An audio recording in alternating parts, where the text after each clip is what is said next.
U largua nga Shqipëria në vitet 90 me para borxhe, si duket sot aktoria.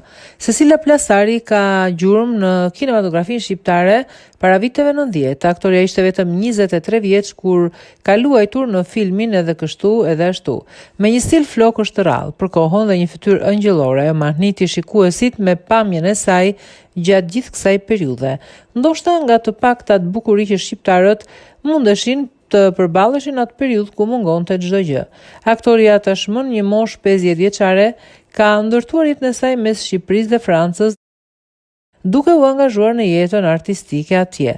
Por fillimisht, si në pjesën më të mirë të rasteve, as për Cecilian nuk ka qenë lehtë. Prindërit e saj u futën në borxh për vajzën e tyre që t'i paguan në fluturimin drejt Parisit.